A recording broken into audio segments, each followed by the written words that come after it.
Good afternoon. Thanks for coming. Today we are going to talk about refactoring. Refactoring in business world, 3 dots for developers. What did I want to convey by this title? So I want to talk to developers, definitely, but about things which sometimes we do not put too much attention about. If this talk was only for developers, we would focus on this transformation, refactoring transformations that are built into IntelliJ, Eclipse. We would run IntelliJ, go to the refactoring menu, and had a quite nice live refactoring session. Whereas today I want to, I don't want today to do coding. Today I want to focus on something different. I want to have a look at refactoring from broader perspective. I am a technical trainer. I do conduct a lot of technical trainings, refactoring trainings. But first of all, I'm team leader, so I take care of my team that it delivers business value, but in such a way that it can also take care of quality, deadlines, and so on. So if we look at refactoring from broader point of view, then it can be treated as a tool, as something that allows us to keep the balance between production and production capability. What is production? The money that we are able to earn, in short. Our goal is to deliver business value. What is production capability? Of course, the quality of code. That's, in short, that's the answer to the question, are we able to earn the same money tomorrow, next month, and so on? Or do we want to escape from the team, from the company, because the code is in such a bad shape that we do not want to work with it any longer. So before we go further, one very important thing. Please remember, your goal is to earn money. That's it. Your goal is to provide business value for the customers. This is what you are paid for. This is what you will be always paid for. Quality is never the goal itself, although, of course, quality is means that leads quality allows us to deliver business value to the customers. But imagine we might have a great software of great quality, tested, well-designed with DDD, TDD, BDD, which has no business value. So, so even if we look at it, usually we talk about technical debt, but we could also lead to functionality debt. The product is very well designed, but does not solve the problems of our customers. So today I want to take you through a journey of my 17 years of experience in IT industry. As each of us, I started as a young developer, then I was promoted a few times, and at the end, a few years ago, I changed the path of my career into organizational path. So currently, I lead a team of developers. And during this path, I had to change my focus at the beginning from focusing on being a good programmer, so hard skills, and then moving towards soft skills more and more, being able to cooperate with the others effectively. And during this journey, I want to show how my approach in the struggles of taking care of code quality changed at the beginning from complainer, then going through observer, trainer, and finally ending up with being a kind of coach. And during this journey also I was lucky enough to change teams. At the beginning I was working in teams where the model of management was pure hierarchy. And recently I think I'm happy enough to work in a team where the management is based on delegating responsibility and trust. Okay, so have a look. That's the beginning. Even when I was studying computer science, it was 20 years ago, I couldn't imagine it could be different. So that's, what is it? A hierarchy. And it looks like people should be divided into the ones responsible for thinking, for making decisions, and the ones that are responsible for coding. So we join a company as a young programmer, and we want to be proud that our code works. It should use 26 or 27 design patterns, everything we've learned during our studies. Of course, after a few months, we even do not understand how it works because it is so complicated, but This is, I think, common approach of each young developer. But then you grow, and you want to have more influence. Yeah. In fact, this picture shows my behavior for lots of years. When I was struggling with finding or fighting for time for refactoring, taking care of code quality, whereas the pressure on new features from business side was so high that the time for quality was really, really small. And when I look back at these years, and I think, was it really myself that wanted to have more influence? And from today, after lots of years, I think, no, it wasn't about influence. I wanted to be given responsibility. I wanted, as I'm a responsible person, that's our nature, I wanted to have right to make decisions about the job that I'm doing. So have a look. What is responsibility? It is responsibility. We can't always choose what happens to us. That's true. But we can always choose how we react. And in case of hierarchies, micromanagement, usually if we are put under time pressure and we are not able to find the time for refactoring, for code quality, it means we cannot be responsible. We are not given responsibility. Have a look at this. It's not a joke. It's how planning looked like in lots of teams that I belonged to. Do you recognize this planning from your own teams? Who recognizes this? Only myself? Okay, a few. So how many hours, yeah? What can we do to make this faster? What can we skip? How long? How many days left, Włodek? This is what I've heard for lots of years. Do you think we could put such a row into this planning? Refactoring business logic classes. Would it work? Not really, yeah? Good answer, not really. This would, of course, start lots of questions. Why 4 hours? Can't you do this correctly in the first place? It is already there, Włodek. You just have to add a few different cases, additional logic, but everything is there. And when you look what is there, yeah, you are frightened. How can I put this additional functionality and take care of code quality as well, so you won't be called in the middle of night at 3 a.m. Yeah, so in case of hierarchies, it's extremely difficult to find time for refactoring officially. Yeah. Why?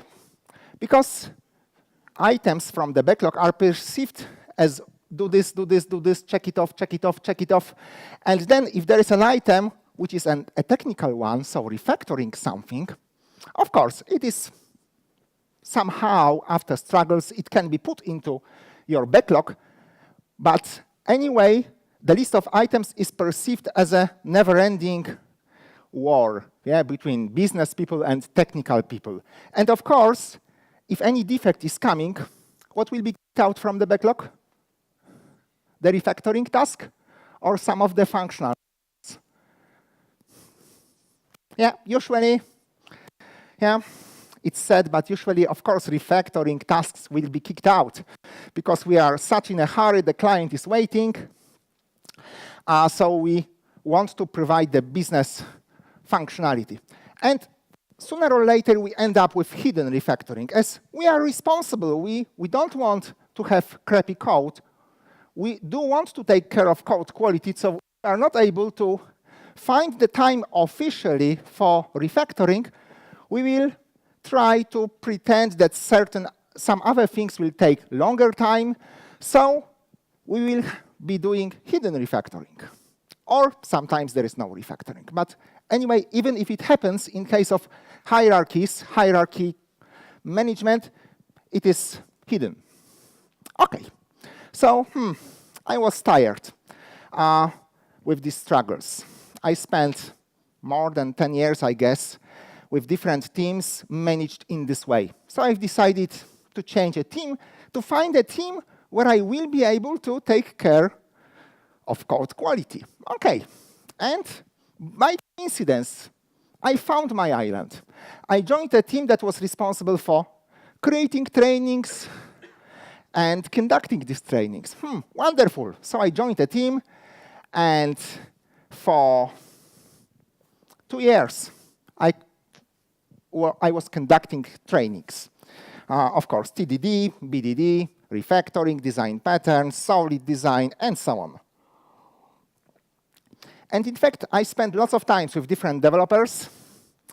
And I could see that indeed developers do want to take care of code quality. Developers are responsible.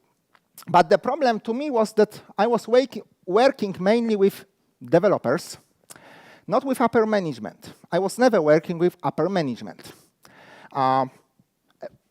about code quality.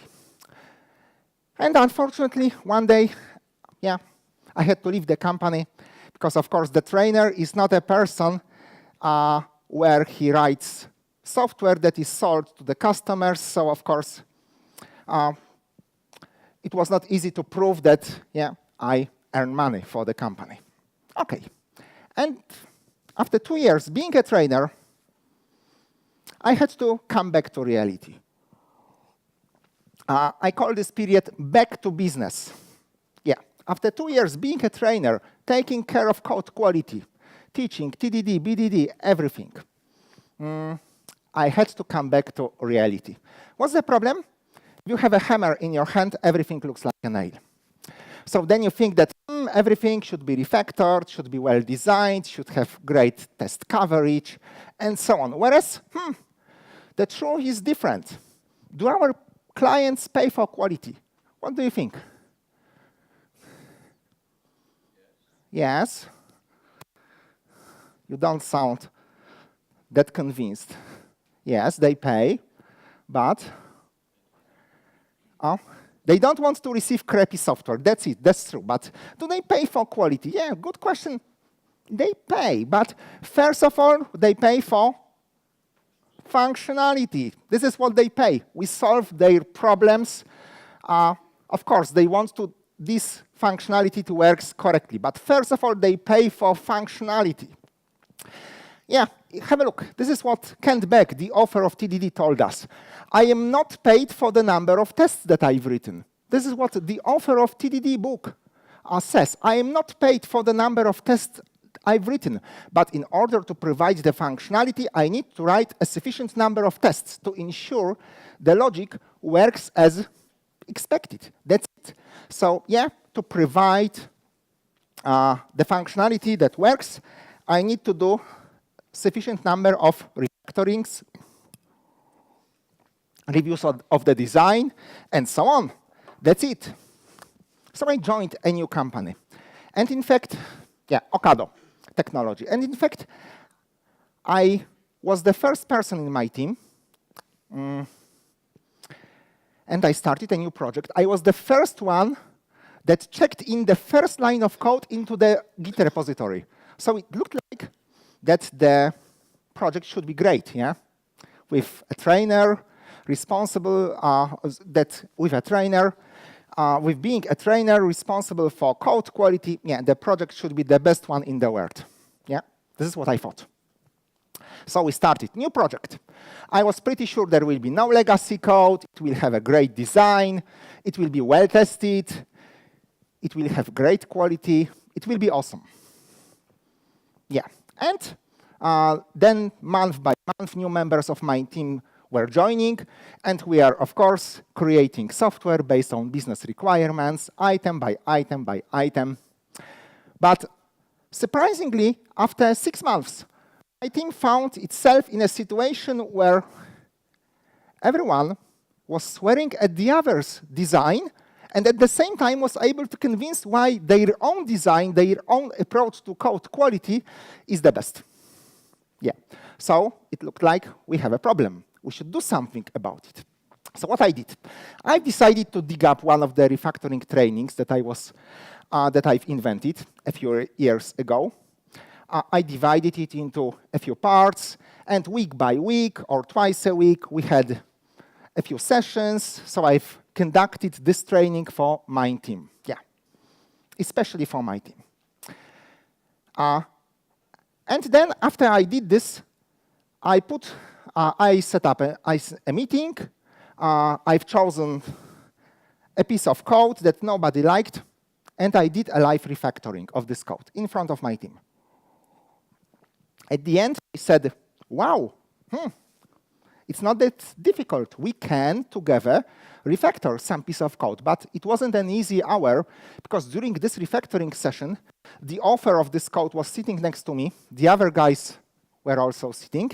And of course, during this hour, the author of this code was looking how his own code is being changed. Of course, he was trying to defend why it should stay like this, whereas the others were watching and trying to make comments what they would expect in this design. But anyway, at the end, each of us could feel that we can come up with something better together as a team. So I've decided, okay, let's have such refactoring sessions in my team. Twice a week, for example, or once every 2 weeks, we will have a refactoring session. But I set a rule that, okay, if you want to refactor a piece of code, please prepare and show this live refactoring in front of your team. Okay, I did such a rule. So we had refactoring sessions quite often. But then sometimes. Then quite rarely. And then almost never. Surprisingly, quite fast, although it was very high interest that we should take care of code quality, we should refactor it, that the refactoring sessions disappeared. What happened? Yeah? And this was the problem, that I set a rule that a refactoring session should be conducted by a single person that is prepared, will do the refactoring in front of the team. Why? Because then, when you are prepared, you had a plan for refactoring, the others, of course, were interrupting because they had their own ideas. They wanted to lead the refactoring in different directions, had a lot of questions, lots of ideas. So it was tough. And have a look. This is trap of perfectionism circle. If you are a leader of a meeting and you want to prepare, you want to conduct a refactoring session, then you need to be prepared extremely well, right? And you know very well, if you like psychology, that perfectionism kills everyone. So if you need to be perfectly prepared to conduct a refactoring, of course, you will have a fear of failure. So you will be putting off setting up such a meeting, preparing. You will have lack of self-confidence, And of course, these refactoring sessions disappeared this way because of trap of perfectionism circle. Now, when I look back 3 years back at what happened. But fortunately, one of my team members proposed to set up a code reading session. What was code reading session? Readability keeps all of us together. We set up a meeting. We chose a piece of code that nobody liked. One of us, it was him, became a reader of this code. He was trying to read the code in front of the team and make comments how it works on the fly. And this way, we added also to these sessions, refactoring it on the fly. So we are together. One of us is only a reader, not a leader, just a reader of this code, reads this code, tries to understand. If they do not understand what it does, we have the author sitting next to us. We can ask the author, and then the author can explain. Then all of us can feel, oh, great. It was our fault that we did not understand the design. But on the other side, if it's tough to understand, we sit together. The author of this code can feel right away that people do not understand their own design. So we can sit together, do a brainstorming, and try to refactor it on the fly. And this is anti-perfectionism circle of thinking. Have a look. What do you want to achieve right now? I do not understand this code, so I want to sit together with my team, think about it. What can we do? Let's try. That's it. It doesn't mean that we will succeed, but let's try. Let's spend 1 hour or 2 hours and try to refactor this piece of code. How do we feel in such a case? We know that we did our best as a team. And what is our attitude? Even if we fail, we've learned something during this 1 hour, trying different paths of refactoring. And we can try again tomorrow, next week. It's not a problem. So have a look. It's a good question. Are you a group of people or are you a team? In lots of companies, what I've noticed, teams are groups of people sitting next to each other, taking next tasks from backlog. When a task is finished, somebody else checks if it works as expected, tests it somehow, then the task is accepted, next task is taken. And there is no cooperation between members of the team. The team is just a group of individuals. That's it. Whereas in case of our refactoring sessions, inspectoring sessions, because this is how we called it, inspectoring. So inspection plus refactoring. Leader is only a reader. That's it. But the team is fully engaged in discussion, brainstorming, how to revamp the design, how to refactor this code so it is readable. That was our only criteria, readability of the code. Because everything starts with readability. How can you take care of performance to check to make the performance better if you are not able to understand it, to read the code? Do you want to make it less readable and performing even better? Of course, it might be doable for a while, but at the end, nobody wants to work with such a code. Okay, so together we achieved much more. And I talked about teamwork. So what is needed that your team can sit together and talk about quality, talk about other ways to make given code more readable. There needs to be a trust within your team. So have a look, is it okay in your team to sit together or to come to your colleague and say, you know, I did review this part of code, but I do not understand it, I do not like it. I'd like to redesign it. And have a look at it from the other side. How do you react? Can somebody else come to you and ask questions? You know, I'd like to do something about it. If there is no trust within your team, most likely you won't go further too much. Okay, if there is trust within your team, then you will run through discussions into conflicts and how your team members approach conflicts. Very often when I was interviewing candidates, I've heard, I have no conflicts. Whereas if you put 6 people together, do you think that they will have always the same idea about the design quality of code and there won't be disagreements? If there are no conflicts in the team, it means that either the team is not cooperating at all, or one person in the team decides about everything and the others even don't want to try to share their different opinions because they are afraid of conflicts. So there needs to be healthy approach to healthy conflicts. If there are conflicts in the team, it means that the team is working, cooperating, and that's great. We've got only a question, how do we deal with conflicts to solve them? That's it. Then, commitments. You should know that any decision regarding the code quality, implementation patterns, the way we design software, refactor, any decision is much better than no decision. I remember when 15 years ago, I had a guy in my team that was fan of Hungarian notation. Do you know what is Hungarian notation? Who knows? It was far away, yeah? Hungarian notation.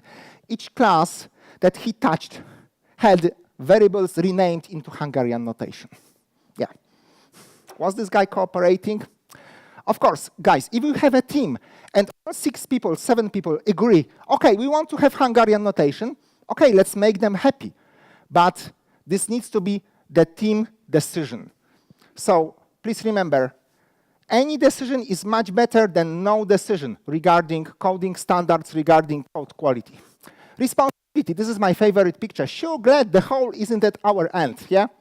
Did you meet people, yeah, in your teams behaving like these 2 guys? Yeah, I'm glad the whole isn't at our end. Yeah, how does it apply to refactoring? Do we agree? Follow standards, yeah? If there is a problem and it's not my code, it's your responsibility as you are a member of a team to bring it up, make a note somewhere that we should refactor given piece of code, because otherwise somebody, one of us, will be called at 3 a.m. if you have a 24/7 support. I've got. Who was called in the middle of night, by the way? Yeah? Oh, some of you. Was it nice? Yeah? Not that much, yeah? Most likely. Okay.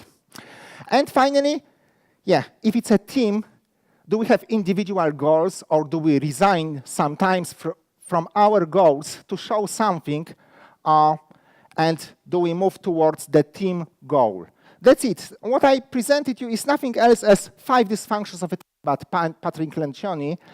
And it shows that if you have certain problem if you're in your team, like absence of trust, it will entail the other problems right away.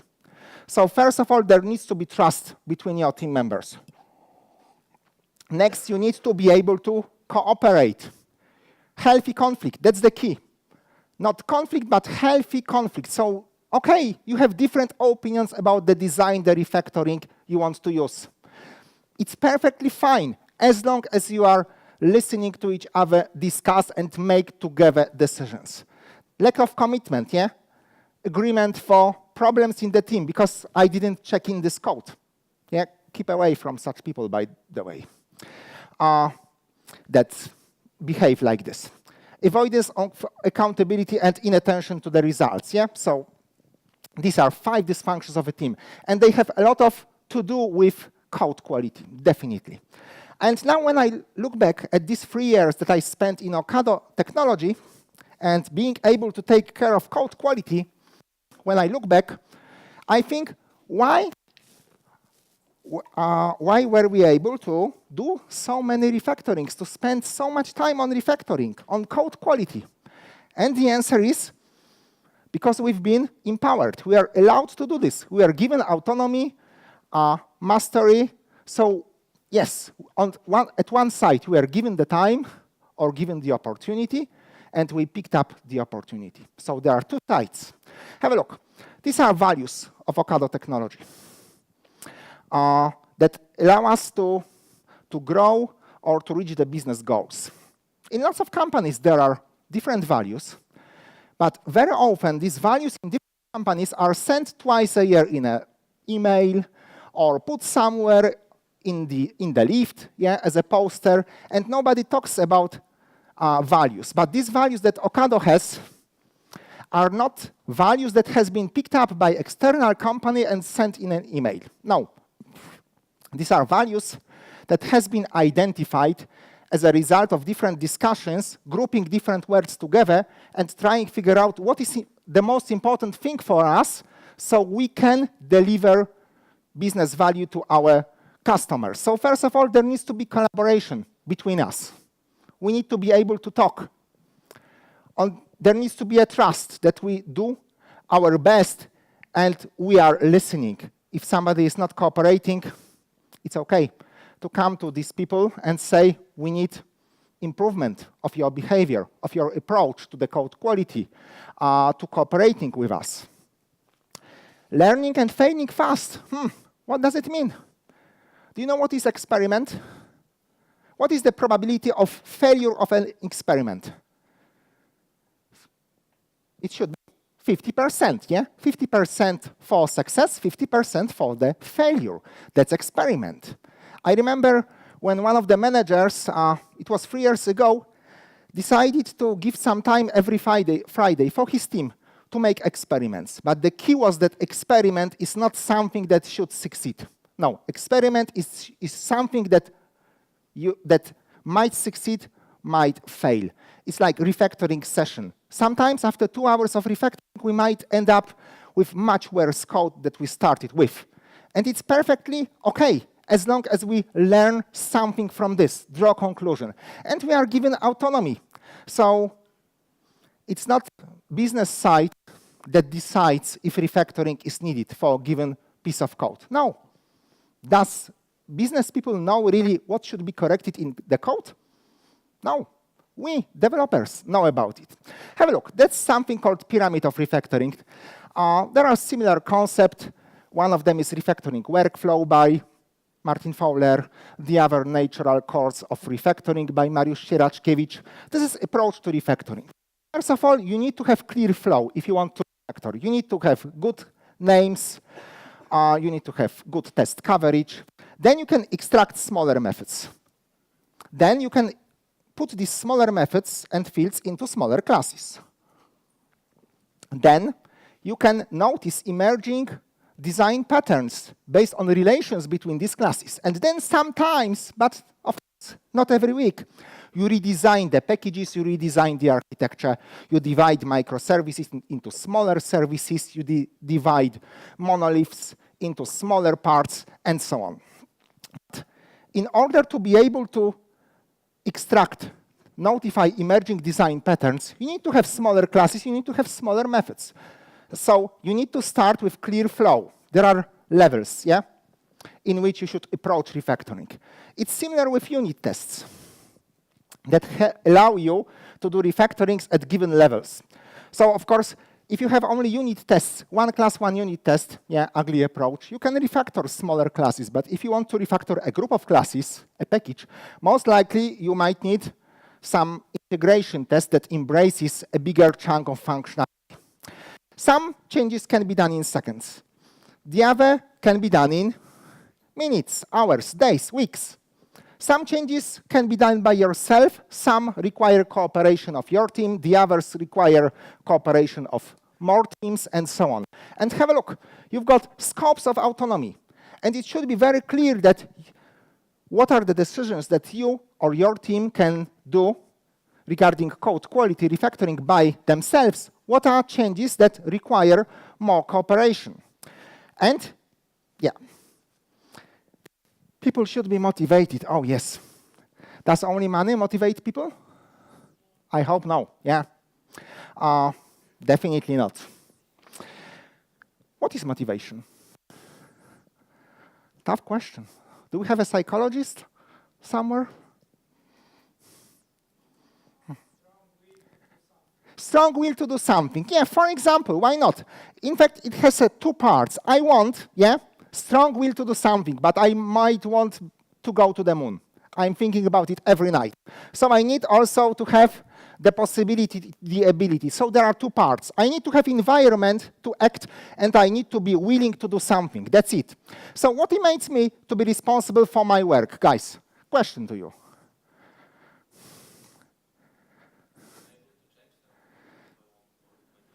Okay, yeah, definitely. That motivates me that I can make decisions. Yeah, I have influence onto what I'm responsible. I want to be given task to do, but I want to be responsible. I want to be given responsibility. I want to be given a right to make decisions in this area. That motivates me. Yeah, anything else?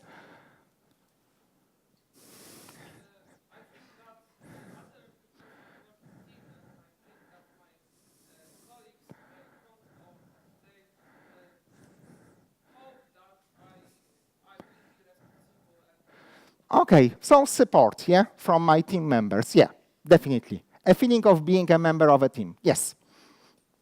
Anything else? Okay, so what motivates us? Based on different researches, goals, clear goals. Instead of being assigned a task to a task, I want to understand the goals, what I'm responsible for, or maybe what is my small goal, how it makes the part of bigger goal. Yeah, I want to have influence on what I'm doing. That motivates extremely well. I want to see progress. I want to receive feedback about my work so I can improve.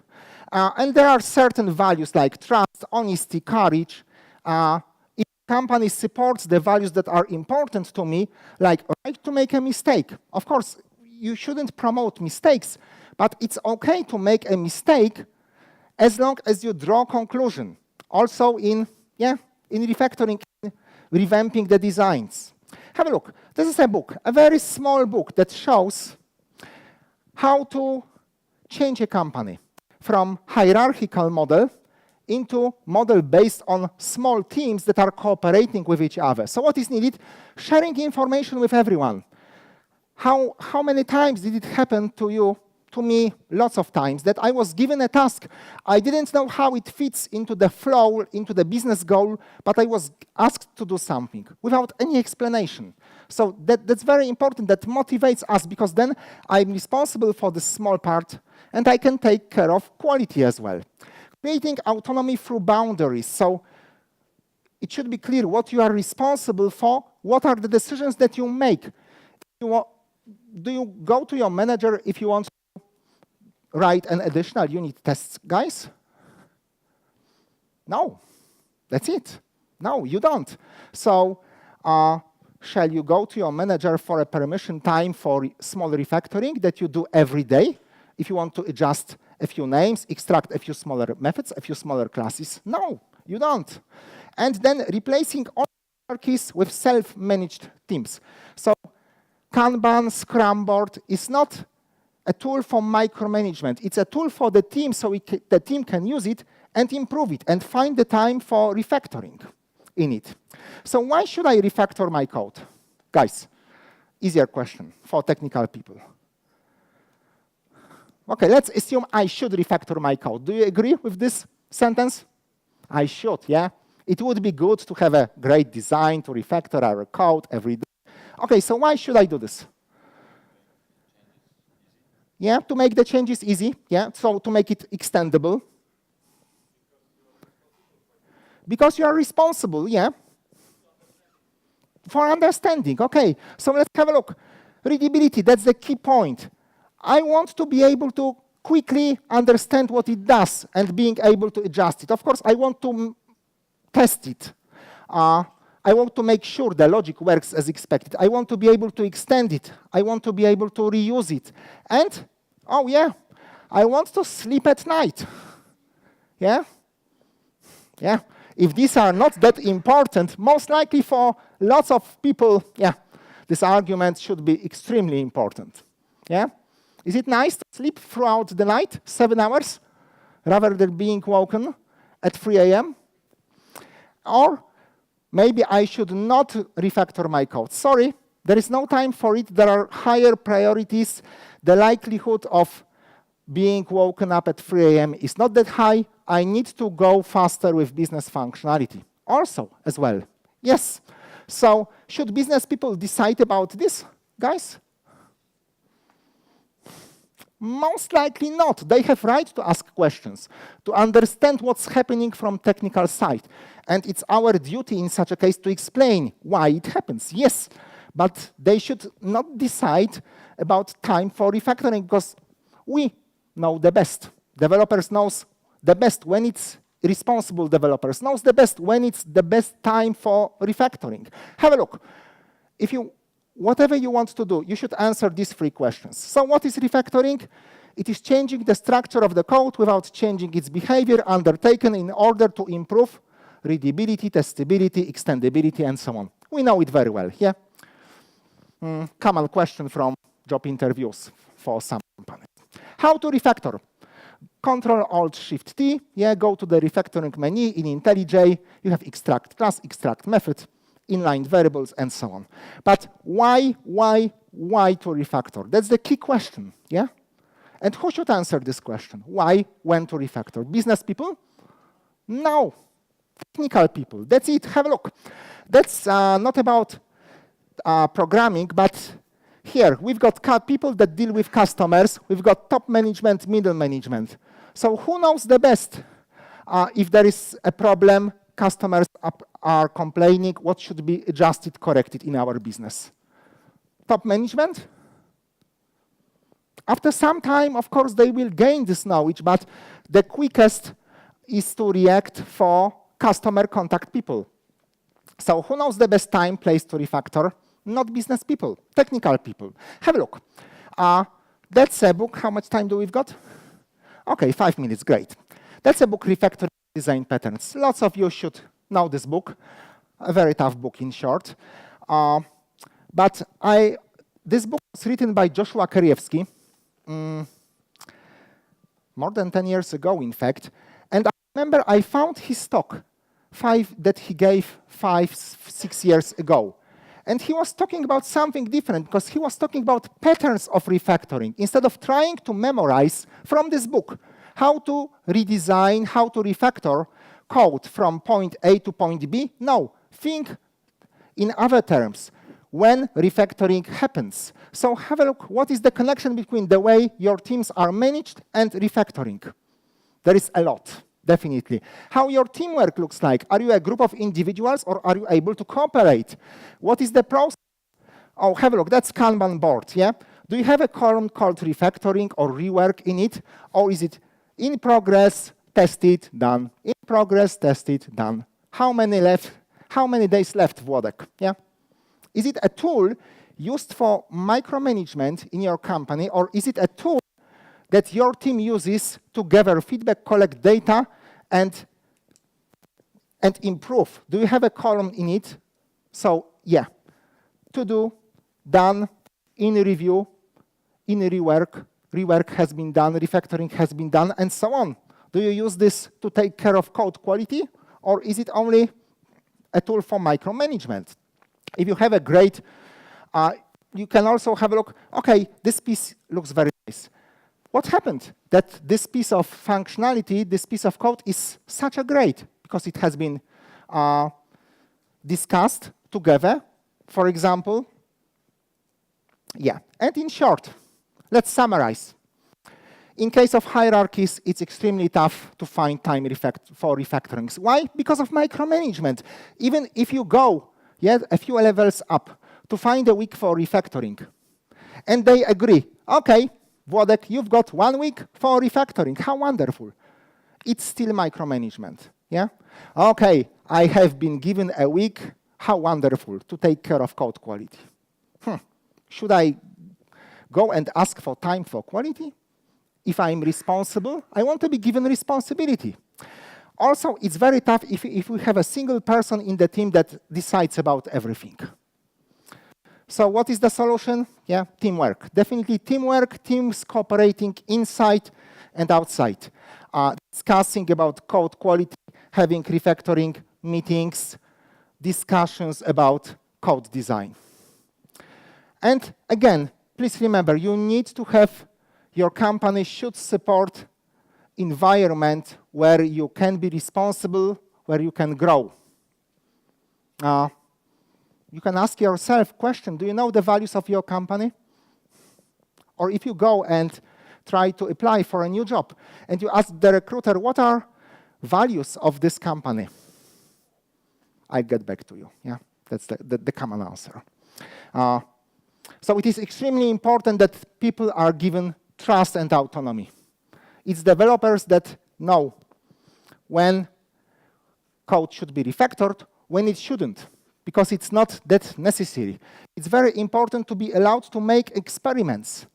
Fail fast. Yeah, make experiment, try to do something. Okay, the experiment failed. It's okay as long as we draw conclusion, especially in refactoring given code. Okay, so in short, that's it.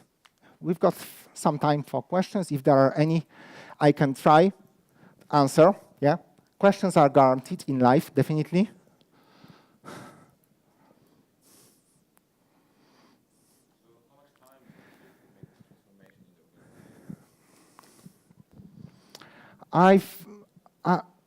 How much time did it took to make this transformation? I think it wasn't a transformation. It was a, okay, the question is how much time did it took to make this transformation in the organization? I think you are referring to this code values. I think it started 3 years ago when there were meetings, discussions, what is the most important for us. We gathered words together and figured out these values. And then the company started, the people started talking about it. Currently, we've got trainings, what is meant by this, how we should use this.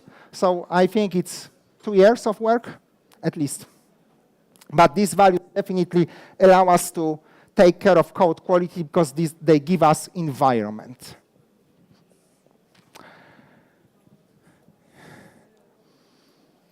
Okay, so that's it. Thank you.